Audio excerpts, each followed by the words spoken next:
just to the left there was a couple down to the right, but they're just walking back towards us. And then as we'll have a look at these couple here, but there's a tree just quite close to us. There's a fair few in there, and it's just really nice to see them coming across this open area in this beautiful light. There was a couple jumping around in this tree in front of us. They're up in the top of the tree. So up to the left-hand side or right-hand side, there's a few in there. They're feeding away. These are vervet monkeys. And I'm sure, I think Pete mentioned them to you earlier this morning. They're quite a fascinating little species, and there's a couple just there silhouetted, which is a little bit tricky to film up high in that tree, but that's a nice shot of a mother and young. There's a couple up there. So this troop is probably about 10-12 animals. I can still see some down on the ground, but whilst we're on these ones up in the tree, feeding on those tender young shoots. Really gregarious group of monkeys that spend most of their day foraging in family groups, or troops as they're also known. The lovely shot right at the top there, incredible balance that they have, just picking those tender young shoots off.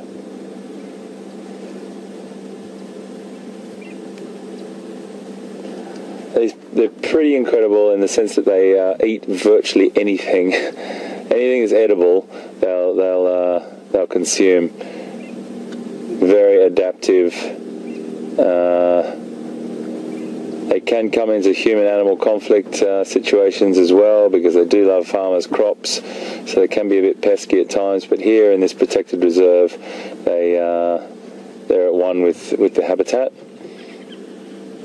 And you can see, it's just, I wanted to stop because it's not often we get to see them just feeding like this without, as I said before, scurrying for cover.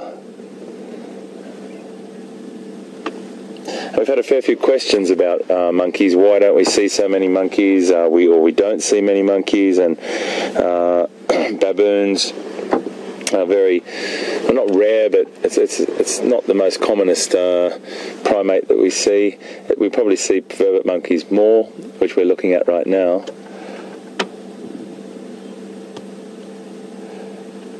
And when I was in a zoo, same situation. I looked after small monkeys a lot. They're fascinating little creatures, and great social structure. Really fascinating creatures to watch. Now, a big male, it's actually a bit deceiving when you get close to a vervet monkey male. They're a lot bigger than they look. From afar, they get up to about 7 kilograms, which was what, about 15, 16, 17, probably about 17, 18 pounds. And the females are a little bit lighter, probably about 5 pounds, roughly underneath that, about 2 kilos less.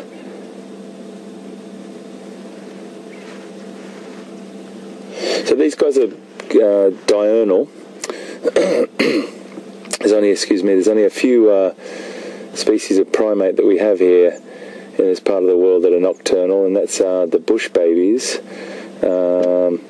And they are a nocturnal primate, large eyes, very different looking, but these animals are predominantly diurnal. They'll be going up into the trees exactly like they're sitting like that at night to escape predators, potentially snakes or leopards or other small cats, but predominantly leopards and pythons would be some of their main predators that prey on them. Just nice to see. I think that's the male just running along there. The agility, absolute skill and agility, is nice to watch as well. So I just thought I'd stop here because it's nice to see monkeys behaving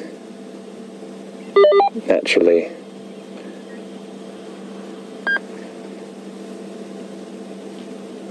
They've got a really incredible stutter, sort of a stutter, not a bark, but a stutter vocalization that they will vocalize when they see a predator particularly. So it's a good sign for us. If the monkeys are going off, there's a good sign that there's a predator around, and we will go towards those monkeys.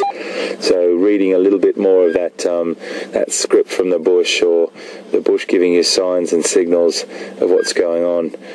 And all those things you put into that toolbox for yourself to use when you're trying to find predators.